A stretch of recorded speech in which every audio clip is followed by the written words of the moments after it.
When lightning strikes. The night began with heavy winds and rain, yet the flora was left undamaged. I ran through the wet rainforest, admiring the lilies and orchids. The rain trickled down from the treetops as I looked up and smiled. As I bent down to grab a stick from the ground, a swift beam of strong light lit up the night for just a second. I turned around in confusion and weariness. That is until what came next. 2 seconds later, the loudest crashing came down on the rainforest, launching my psyche into a state of pure panic and chaos. Not knowing what to do, or if it would return, I knew I had to protect myself. I then began running through the palm trees, moving as fast as I could. Without looking at where my feet were headed, I made a faulty move. As the mud got denser, my foot pressed deeply into the damp soil, causing it to get trapped beneath a thick tree root sticking out of the ground. My face and body now covered in mud, I looked up at the night sky. As if on cue, the light struck again, brighter than ever. I plugged my ears, but the roar still made me quiver. Out of the corner of my eye, a small cave appeared within the rainforest. As I ran across the bushes and trees, making my way to the stone opening, bending down, another strobe of light flashed before my eyes. Not wanting to hear my soul panic again, I got down and slid right into the cave, just as the thunder crashed louder than it ever had. Now that the sounds of chaos had been somewhat drowned out, I listened to the pitter-patter of the rain as I waited. The wait was painful, as tiny red insects stung my skin incessantly. It then dawned on me. Safety was not something I could find, but something I had to make.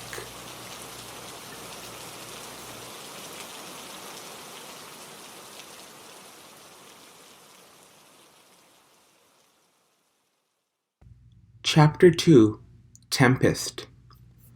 Well, it appears that our main character has been on quite a journey. A crash landing, the fall into reality, and the realization of real life all take their own toll on us.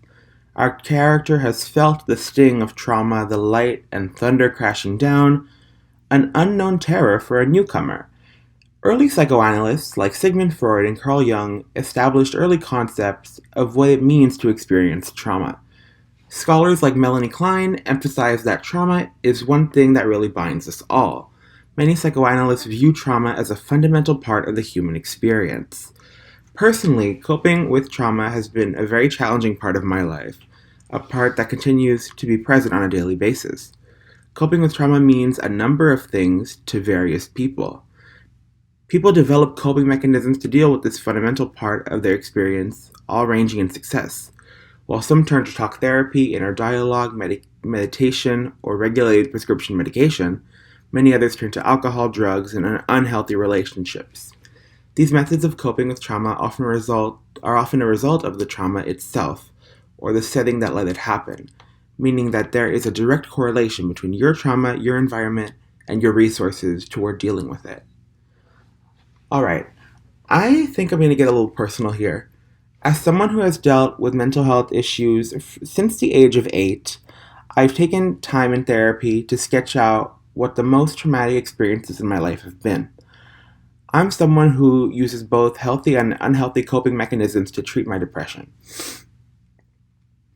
Beneficial methods I employ are talk therapy, positive relationships with my loved ones, meditation, and positive inner dialogue.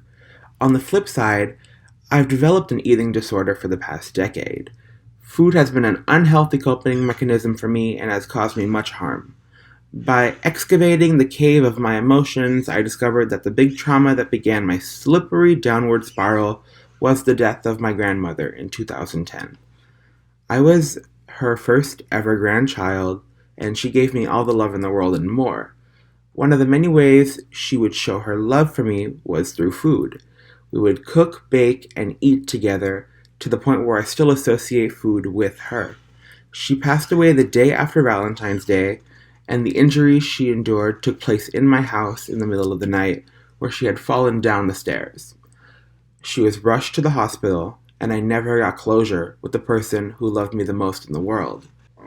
Mourning is an especially dark kind of trauma, one that takes people you hold near and dear to your heart out of your life. It is especially traumatic if you are too young to fully process how mourning works, but old enough to know what happened. Mourning takes a lot of time to get over. Over a decade later, I'm still not over the passing of my grandmother. The process of healing is one that is long and takes time and energy.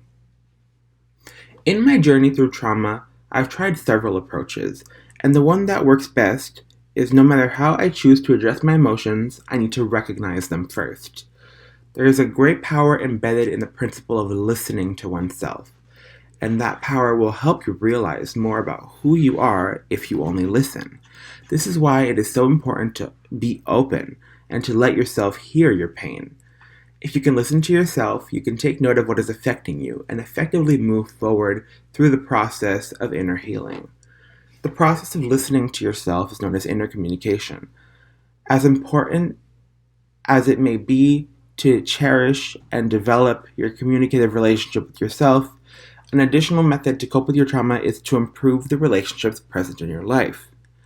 Learning to master communication is a long life skill that I, for one, am nowhere near mastering, but it takes time and practice.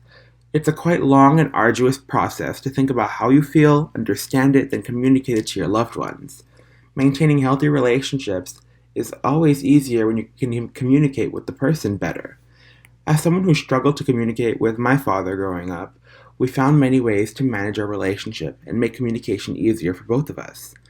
These communication methods vary from person to person and are a part of relationship building, but learning to communicate with someone is a cornerstone of establishing trust, respect, and understanding of one another. While I have had a variety of relationships that have different meanings, reasonings, and periods in my life, I have found that having a few incredibly close friends or family members with whom I can discuss my trauma and vice versa is a great way to build, understand, and reconcile with ourselves. Trauma is all-encompassing and makes those who deal with it often incapable of tackling it due to its potential size, effect, or emotional weight. Whether it be a loss of a loved one, the fracturing of an important relationship, inner damage, or even the trauma of the deafening thunder, we all deal with hardships. I have had to deal with certain traumatic experiences, and they are far from over, but I have learned a key step in this process: positivity. Although being happy is incredibly challenging at times, shifting your perspective and finding small moments of joy and comfort make all the difference.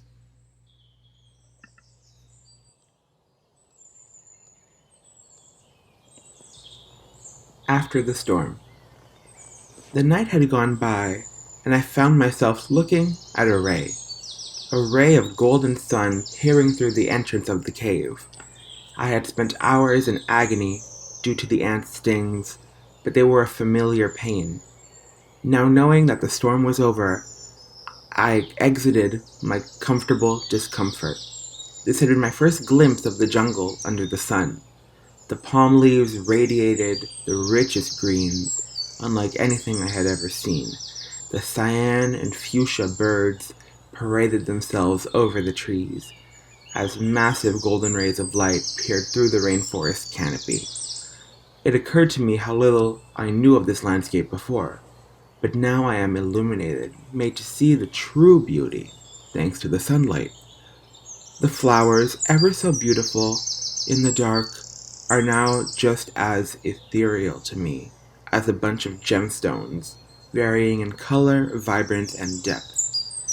I plucked a blooming flower of the deepest violet hue and raised it into a beam of gold trickling down into the canopy. As I dropped the beautiful blossom, I noticed something about the ground.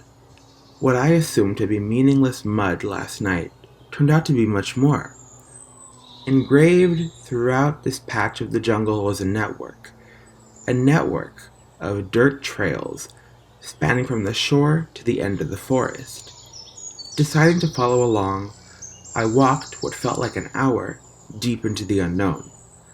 As the trail went on, the trees suddenly stopped. I was face to face with a block of stone, or what appeared to be a mountain. Who or whatever carved these trails must have been well thought out, because engravings in the mountain, only slightly east, let me know that I needed to get to the top of this stone mass.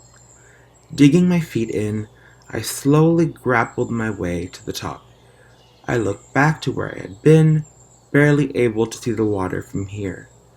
I admired the midday sun and took a deep breath as I turned around, noticing a plateau and smoke billowing out behind tall bushes.